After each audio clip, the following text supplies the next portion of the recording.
வணக்கம். இது உங்கள் தாத்தா ராமசுப்பு. உலக பொதுமறை திருக்குறளை நான் புரிந்து கொண்ட மட்டில் சிறு கதைகள் மூலம் சொல்லும் முயற்சி இது. தவறிருந்தால் திருத்தவும், பிடித்திருந்தால் ஆதரவளிக்கவும். ஒரு அழகான தமிழ்நாட்டு கிராமத்தில் சோமு என்ற மளிகை கடைக்காரர் வாழ்ந்து வருகிறார். அவர் எப்போதும் தனது கடையில் வியாபாரத்தை எப்படி பெருக்குவது, அதிக பணம் சம்பாதிப்பது என்ற சிந்தனையிலேயே இருப்பார்.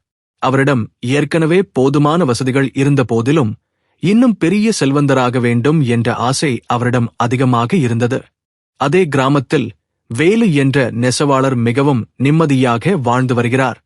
அவர் கைத்தறியில் துணிகளை நெய்த்து அதில் வரும் சொற்ப வருமானத்தைக் கொண்டு மகிழ்ச்சியோடு தன் நாட்களை கடத்துகிறார். அவரிடம் அதிக பணம் இல்லாவிட்டாலும் பேராசை இல்லாததால் அவரது முகம் எப்போதும் புன்னகையோடு இருக்கும். ஒரு நாள் சோமு தனது கடையின் லாப கணக்கை பார்த்து கொண்டிருக்கும் போது கிராமத்தில் உள்ள மற்றவர்களை விட பெரிய மாளிகை கட்ட வேண்டும் என்று ஆசைப்படுகிறார். இந்த பேராசை எண்ணம் தோன்றிய கணமே அவரிடமிருந்த நிம்மதி மெல்ல மறையத் தொடங்குகிறது. இரவு பகலாக பணத்தைச் சேர்ப்பதே அவரது ஒரே குறிக்கோளாக மாறுகிறது. சோமு தனது ஆசையை நிறைவேற்ற கடையில் விற்கும் பொருட்களின் விலையை உயர்த்தத் தொடங்குகிறார்.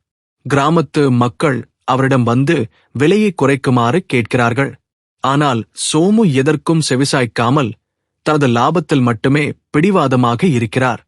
மறுபுறம் வேலு நியாயமான விலைக்கு தான் நெய்த்த ஆடைகளை மக்களுக்கு விற்கிறார். மக்கள் அவரிடம் அன்போடு பழகி வாழ்த்துச் செல்கிறார்கள். வேலு தனக்கு கிடைத்த பணத்தில் ஒரு பகுதியை ஏழைகளுக்கு உணவளிக்க பயன்படுத்துகிறார். சோமுவின் பேராசை நாளுக்கு நாள் அதிகமாகிக் கொண்டே போகிறது. அவர் பக்கத்து நகரத்தில் உள்ள பெரிய வர்த்தகரிடம் தொடர்பு கொண்டு இன்னும் அதிக பணம் சம்பாதிக்க திட்டமிடுகிறார். இதற்காக தனது சேமிப்பு முழுவதையும் முதலீடு செய்து புதிய பெரிய வணிக ஒப்பந்தங்களை செய்கிறார். இப்போது சோமுவிற்கு பெரிய மாளிகை கட்டும் வேலை தொடங்கிவிடுகிறது. ஆனால் மாளிகை கட்டும் தொழிலாளர்கள் அதிக கூலி கேட்பதாக நினைத்து சோமு அவரிடம் தினமும் சண்டை போடுகிறார். ஆசை அதிகரிக்க அதிகரிக்க அவரது மனதில் கோபமும் பதற்றமும் மட்டுமே எஞ்சுகிறது. வேலு ஒரு மாலை நேரத்தில் சோமுவை சந்திக்க அவரது கடைக்கு வருகிறார். சோமுவின் முகத்தில் இருக்கும் கவலையைக் கண்டு, "ஏன் இவ்வளவு பதற்றமாக இருக்கிறாய் சோமு?" என்று அன்போடு கேட்கிறார்.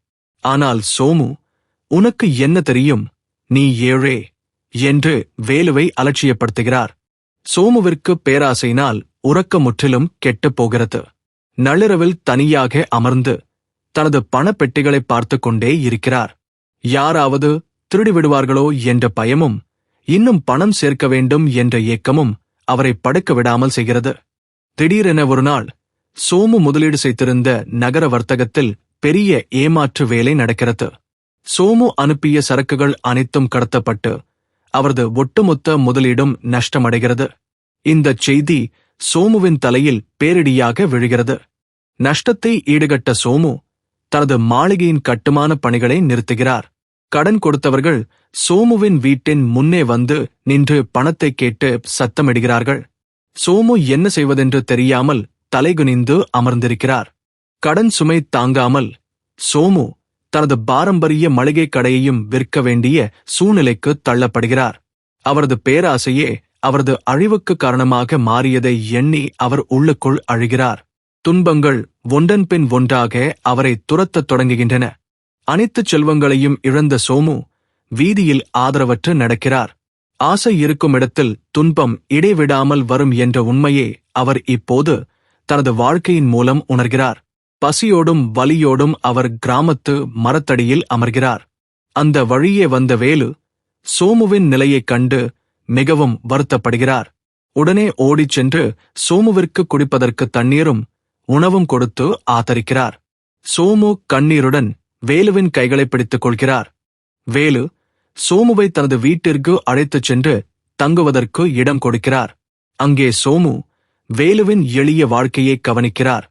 வேலுவிடம் ஆடம்பரப் பொருட்கள் எதுவும் இல்லை. ஆனால் அவரிடம் இருக்கும் மன அமைதி சோமுவை வியக்க வைக்கிறது. சோமு மெல்ல வேலுவிடம், "வேலு, என்னிடம் இவ்வளவு பணம் இருந்தும் நான் நிம்மதியை இழந்தேன். ஆனால் நீ எப்படி எப்போதும் இவ்வளவு மகிழ்ச்சியாக இருக்கிறாய்?" என்று கேட்கிறார். வேலு புன்னகையுடன் அவரிடம் பேசத் தொடங்குகிறார். வேலு சோமுவிற்கு புரிய வைக்கிறார். ஆசைதான் அனைத்து துன்பங்களுக்கும் காரணம். பேராசை உள்ளவரை துன்பங்கள் தொடர்ந்து வந்து கொண்டே இருக்கும். ஆனால் பேராசையை விட்டுவிட்டால் துன்பங்கள் நம்மை நெருங்காது என்று வள்ளுவரின் தத்துவத்தை கூறுகிறார். வேலுவின் வார்த்தைகளைக் கேட்ட சோமுவிற்குள் ஒரு பெரிய மாற்றம் ஏற்படுகிறது. அவர் தனது பழைய பேராசை எண்ணங்களை முற்றிலும் கைவிட முடிவு செய்கிறார். தனக்கு கிடைக்கும் எளிய வாழ்க்கையை வாழ பழகிக் கொள்ள வேண்டும் என்று மன உறுதி கொள்கிறார். சில நாட்களுக்குப் பிறகு சோமுவும் வேலுவுடன் சேர்ந்து நெசவு தொழிலை கற்றுக்கொண்டு வேலை செய்யத் தொடங்குகிறார். கடினமாக உழைத்து நியாயமான முறையில் வரும் வருமானத்தை ஏற்றுக்கொண்டு அவர் தனது புதிய எளிய வாழ்க்கையை தொடங்குகிறார். இப்போது அவரிடம் எந்த துன்பமும் இல்லை. கிராமத்து ஆற்றங்கரையில் சோமுவும் வேலுவும் மாலையில் அமர்ந்திருக்கிறார்கள். சோமுவின் முகம் இப்போது வேலுவைப் போலவே அமைதியாகவும் பிரகாசமாகவும் இருக்கிறது. பேராசை இல்லாததால் தன் வாழ்வில் உண்மையான இன்பம் நிலைத்திருப்பதை சோமு முழுமையாக உணர்ந்து கொள்கிறார். நாளை சந்திப்போம். இன்று விடை பெறுகிறேன். நன்றி.